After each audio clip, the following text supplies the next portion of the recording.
Nanindigan ng pamilya Dacera na hindi lang basta aneurysm ang kinamatay ng flight attendant. Naniniwala raw silang binigyan ng droga at ginahasa ang biktima. Nasa frontline ng balitang yan si Jenny Dongon. Nagtapos bilang cum laude sa kursong Communication Arts Major in Media Arts sa UP Mindanao si Christine Dacera. Suki din daw ng mga pageant ang dalaga. Pero mas pangarap daw talaga ni Christine ang maging flight attendant. At para matupad ang kanyang pangarap, mas pinili raw ni Christine na malayo sa pamilya. Mula General Santos City, nagtrabaho dito sa Manila si Christine nang mag-isa. Christine is a very good girl. She's a promising girl. Nakita niyo naman kung ano kaganda yung anak ko, di ba? Mabait ang anak ko. And really, it's really her passion to become a flight attendant. Alam mo, simple lang naman kaming tao eh. Kasiyahan lang po sana ng anak ko na ang dream niya yung kami na magkakasama ng kapatid niya, tsaka tatay niya, tsaka pamilya niya na makatour kami around. Kaya gusto niya talaga maging flight attendant po. Si Ria na katrabaho at kaibigan ni Christine, inalala ang kaibigan na masiyahin at mapagmahal sa pamilya. Sobrang jolly niya kasi as a person, masaya kasama, yung tipong kahit ipapakilala mo siya sa iba mong kasama, hindi ka mahihiya kasi marunong talaga siyang makisama. Tapos yung kaibigan na maaasahan kasi Kwento ni Ria, nakachat pa daw nila ang kaibigan noong 9:23 ng gabi ng December 31. Nagtuloy-tuloy pa ang usapan nila hanggang 12:45 na madaling araw ng January 1. Nagbatian pa sila ng Happy New Year sa isa't isa. Ang di nila alam, yun na pala ang huling pagkakataong makausap nila si Christine. sabi ni Christine, naka-check-in kami ngayon sa hotel daw sa may Makati. Tapos sabi ng boyfriend ko, ay wow, sino mga kasama mo dyan? Ganon. Tapos sabi niya na, ay mga mga bakla, tapos kasamahan daw sa work. Tapos sabi ng boyfriend ko na, hala, baka mapano ka dyan. Tapos sabi niya, negats day, mas babae pa to sa akin. Ang sumunod na nangyari, nagkatanggap na lang ng tawag si Ria mula sa mga nakasama ni Tin sa hotel na sinabing patay na ito.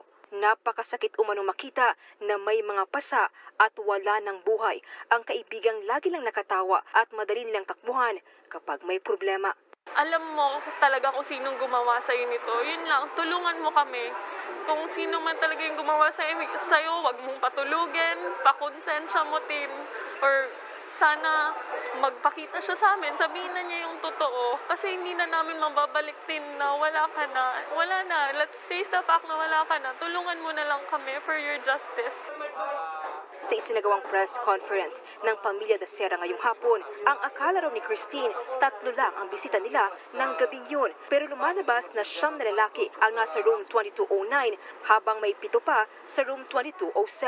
Hindi rin kumpiyansa ang kampo ng Pamilya Dacera sa resulta ng autopsy, kung saan lumalabas na aneurysm ang ikinamatay ni Christine. Kasama rin sa pinakakasuhan ang duty manager ng hotel dahil base sa investigasyon, nakita din ito sa loob ng kwarto at kaibigan din pala ng isa sa mga nakasama ni Christine.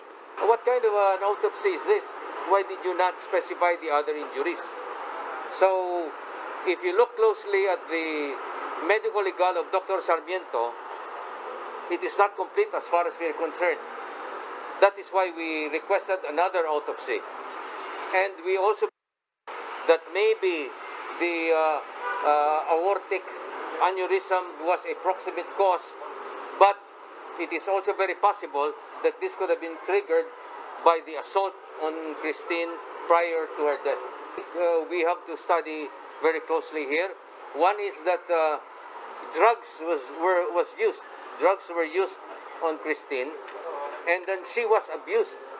May mensahe naman ang ina ni Christine sa mga bumabatikos at naninisi pa sa kanyang anak. Ano bang karapatan nyo para babuyin at patayin ang walang kalaban-laban na babae na nag-iisa? Anong karapatan nyo? Nagpaabot din ng pakikiramay ang PAL Express na pinagtatrabahuan ni Christine. Hustisya din ang nais nila para kay Christine na isang may paninindigan at magaling na empleyado ng airline company. Ay ka, paglaban kita, ay ka. Nagbabalita mula sa Frontline, Jenny Dongon, News 5.